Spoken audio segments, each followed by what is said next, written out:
Welcome back to KMG Power Sports. I'm Joe, and I'm Knox. And on today's episode, we've got this little four-wheeler right here. It is a it's a Cougar Rider 10, your basic 125cc four-wheeler. And this one has come in because it doesn't start, as in it doesn't even crank. You can hit the starter on it, you get a click, and well, that's about it. So we're going to do a quick diagnostic on it and kind of figure out what's going on with this guy, and hopefully get it going again. So let's go ahead and start by checking the electrical. Go ahead, let's turn on the key and see what we got. All right, so we do have power. You can see our neutral light does come on. So we already have the brake pulled in, so we don't need to do that. Hit the start button. Nothing. Okay, well, we got a click from it. The light's not going dim, so that it would indicate to me that the battery is still up on this guy. And then looks like our brake switch is working, our button's working, and our key switch is working. This is a fairly new unit, so there's really no big surprise there, but we're getting a click. So I guess let's test the starter solenoid on this. And this guy, that solenoid is hidden under here. There it is right there. It's got a little rubber boot on it, and then it's got two terminals that are exposed. Okay. Again, when we push the button, it clicks. So we know that the solenoid is getting power. So a quick way to test the solenoid to see if it's actually making contact without using a multi-tester is to simply take a screwdriver and shorten out the terminals on it. So let's get in there. Of course, you want to make sure you only shorten out the terminals and not get it to touch anything else as ground, because you'll get a big spark that you're not going to like. Okay, we're shorting that out, and we've got nothing. I don't think so. Nothing. Okay. Coming from a different angle. Make sure I'm getting it right.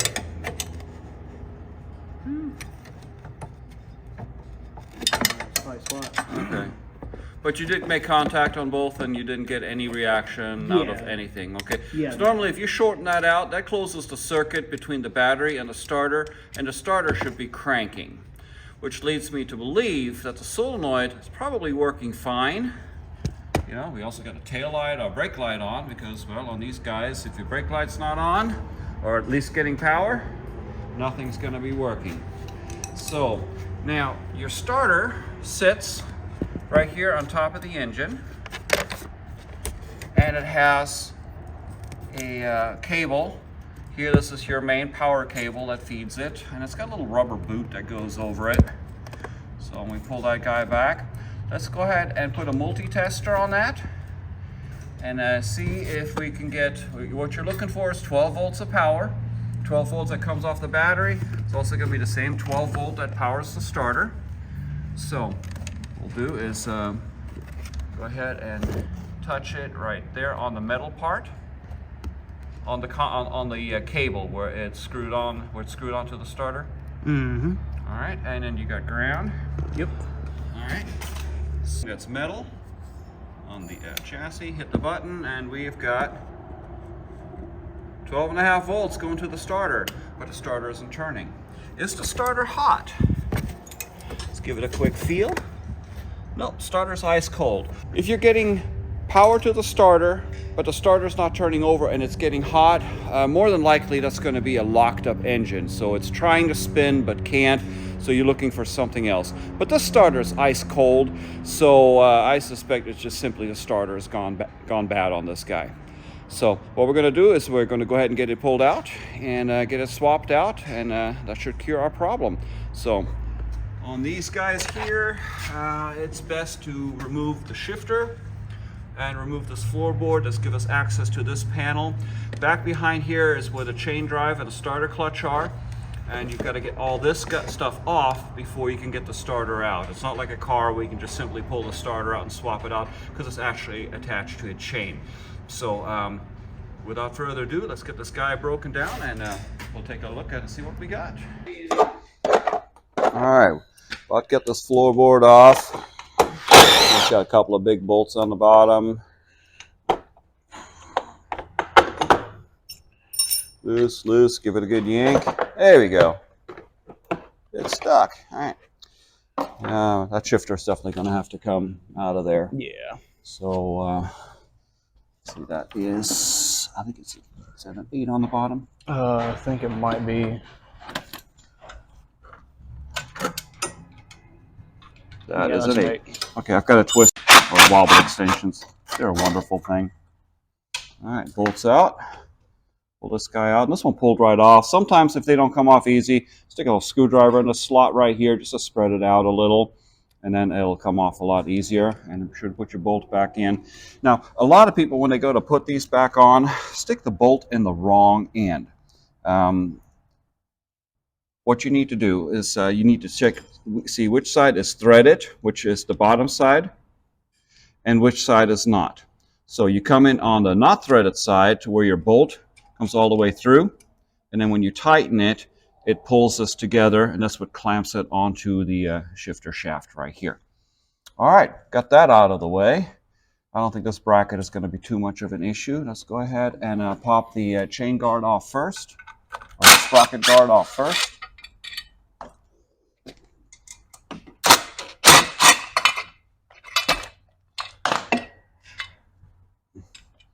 That's not 100% necessary. It's just nice to get it out of the way. All right.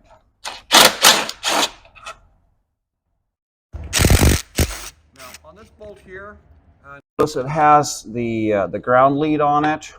A lot of times when people put these guys back together, they forget to attach this, and the first time they hit the starter, it completely smokes the ground side of the wiring harness.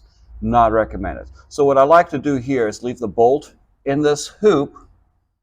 That way, when you go to look for your last bolt, you'll notice that it's already attached here, and that way you just don't forget.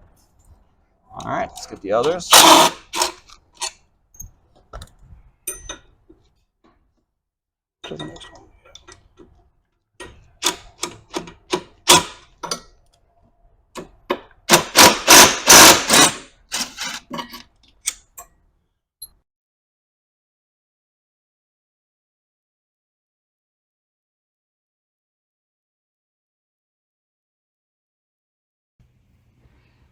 Alright, this is the part where the side cover comes off, and unlike some of the others, the stator is actually built into the side cover and then slips onto the magneto, and you see there's a chain drive that goes from the starter to the magneto. It's got a little one-way clutch behind it, and you can test it by turning the magneto. It should turn counterclockwise in the direction of the engine.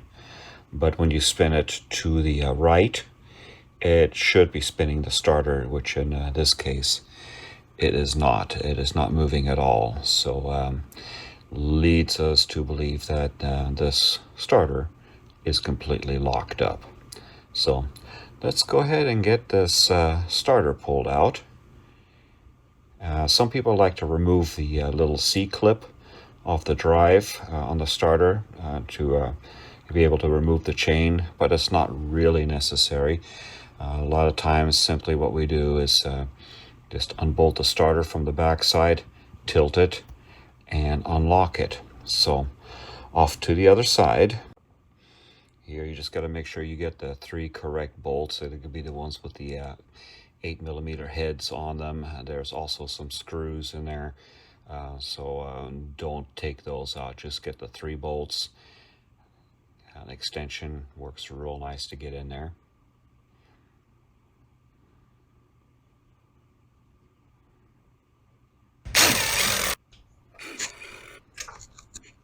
And one more right there. All right. Now at this point you can pull that starter back. Wiggle it out. Okay, by tilting it up, you can remove the chain and go ahead and pull the starter out. It's much easier that way than try to pull everything apart. You know, the stuff down here, just leave it all alone. Just get another starter. Now once you've got it pulled back, that's the time to remove the power cable, which I'm going to be honest, it is a pain in the rear. It'll come off fairly easy, but trying to get that screw back in there later on is probably not going to be fun. So having a stubby screwdriver helps, and it'll be tight. Some of the starters do come with that cable already attached, but then you got to run the cable all the way back to the solenoid. To me, it's easier just to take it off here and then reattach to the new starter. All right, and the starter is out. Little screw. All right, try to give that dude a twist. Oh yeah. Yeah, it is locked up solid. Yeah, it's got nothing. Yeah. Okay. And another way, if you're trying to check to make sure that your starter is working, you can also hook up a jump box to the lead and then ground it around the case, and then it should spin over. If it doesn't, then you know that you have a bad starter. All right. All right, let's go grab another one. Let's get it put on. All right, let's clean that up a little bit. A little brake clean goes a long way, just to get all the nasties out of there. Ooh, drain that out. Nice. All right. Be careful whenever you take these off. These dowel pins can come out, and you do not want to lose those. Yeah, it has one on top, one on the bottom. There. And there. Yeah. Top, bottom. Sometimes they'll be inside the case, but if those dowel pins are not used, then your alignment of the stator will be off, and it can rub against the magneto, and that'll just cause a whole new world of hurt.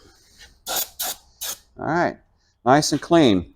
All right, what I've got here is I've got a new starter from VMC. You can buy these online for, around 30 bucks or so, depending where they came from. And as I mentioned before, this one already has the cable attached to it.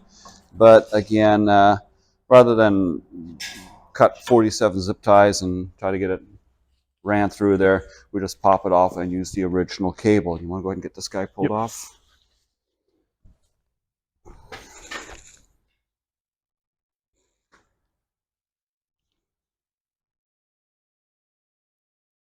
Maybe. Again, yeah, these things, they put them on there ridiculously tight, but hey, that way they don't come off. Mm-hmm. All right. Now, the fun part.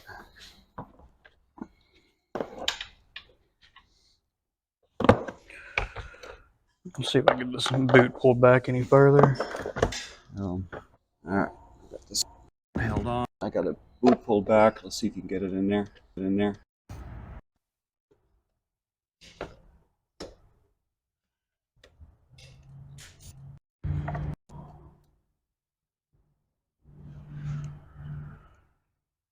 Right.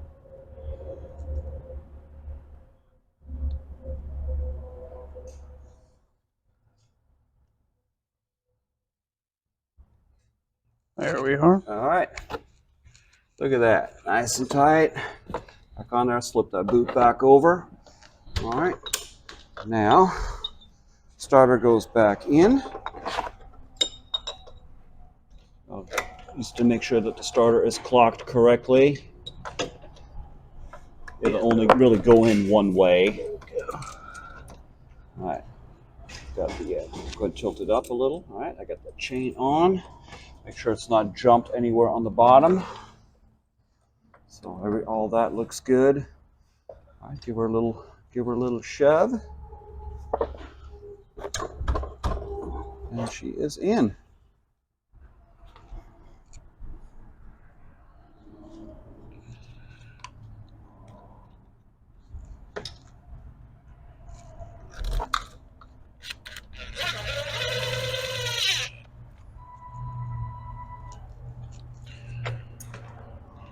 And anytime that you're tightening bolts onto one of your cases, it is very important that you do not go too tight with them, because you can end up cracking your case or your case covers, and then you got to replace the whole thing, and sometimes it turns into being a new motor. So you want to be very careful.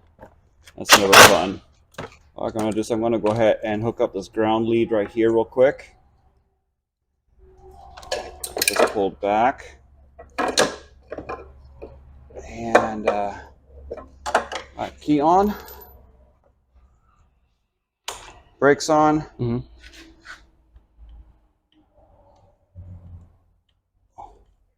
Yeah, that button feels weird. There you go. The key switch is a little messed janky. up. Okay. Yeah. There we go. Works as it should. All right, we'll go ahead and get it buttoned up. All right. All right, so we tested the starter. Yep. Starter spinning the motor. Time to button everything back up. Now, I did notice that your little dowel had dropped when I moved it. It is right there. See it. Because all that stuff in there is magnetic. Pop this bolt back out. There we go. Also, another thing to make sure of, sometimes these little grommets right here can pop out. I found it and it was just sitting like this. You want to make sure that goes back in there. Yeah. Just keeps dirt and everything from getting in and keeps from... Well, this is a dry side of the engine on this type of engine, so it does not have any oil in it, or at least better not. So you won't have any oil leaking, but you can get dirt in there and that can cause damage to your components. And then next thing you know, you might be back in here having to replace the starter again. Well, that also, you have these timing plugs. Right. Some people take them off, and I've seen people try to put oil in them. That's not what they're for. They're simply to help you set the timing on your engine, to help you find your timing marks and allow you to turn the engine. But those plugs do need to be present. They have a real bad habit of falling out. I would recommend jumping online and finding some metal ones and replacing them with. I would recommend going online and finding some that you can replace them with that are metal and better quality, and you just won't have a hassle with that anymore. All right. So another important note for whenever you're reinstalling your cover. So say that you've just thrown all your bolts on the ground like I did and you don't remember exactly which hole they go into. Now, instead of just sticking them in and starting to tighten them down, there's kind of a rule that you want to look for. So if I stick this bolt right here, you see I have about a good inch or so that's sticking out. So I know that this is not the right bolt because it is way too long. Whenever you find the right bolt, that one's close, and that one goes all the way through. So this one's way too short, and this one only has about a quarter to half an inch of a gap between the face of where it's bolting into and the head of it. So if you put the long bolt in that hole and crank it all the way in, you're liable to break your case behind it. And again, it's new motor time. And so then this long one will go all the way down here. Long one goes on the bottom, medium goes on the right, short ones goes on the left and top.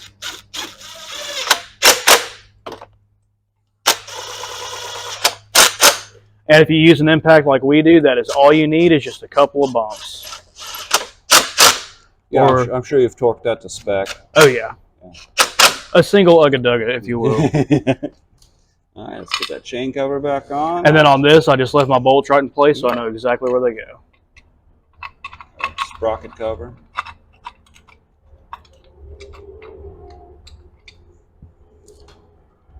Yeah, you definitely want to have that in place. You know, little Johnny reaches in there while it's going. Little Johnny will be missing some fingers.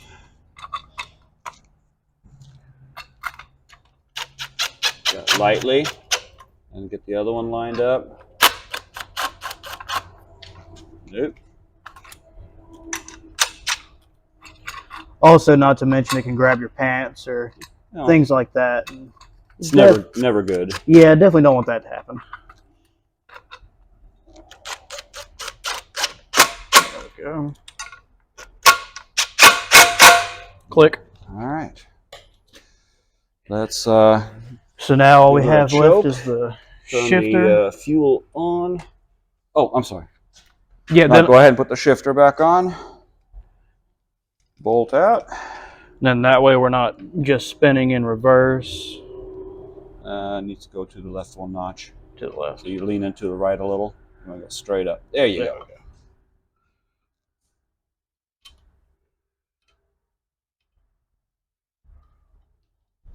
On the bolt in. And before you snug it down, let's give it a quick shift. Make sure it's not hitting the body. Just in case I give you bad advice. I gave Oh, you bad you sure advice! did. Oh no! Well, straight up seemed to make the most sense to me, but I guess I was wrong. That's why typically when I put them back on, I try to aim for it being about right here, because then I know I've got about 50-50 movement both ways. No. And there we go. Try the other way. Ah! Perfect. See?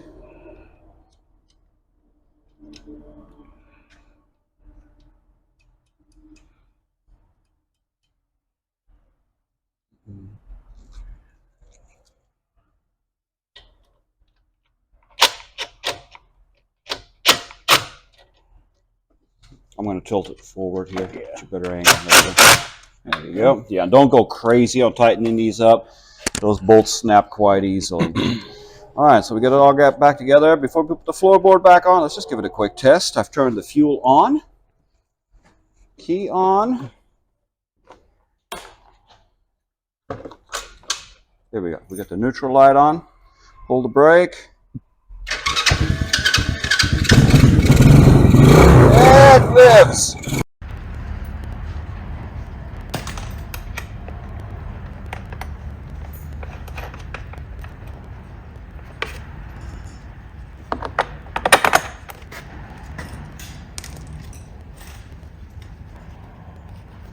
No.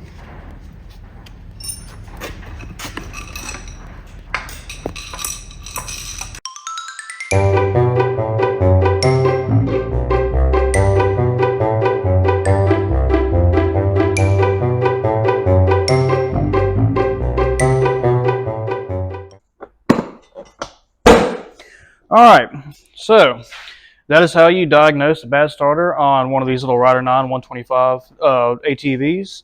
I hope this was able to help you figure out whatever's going on with your ATV. And thanks for watching. Please like and subscribe, and we'll see you next time.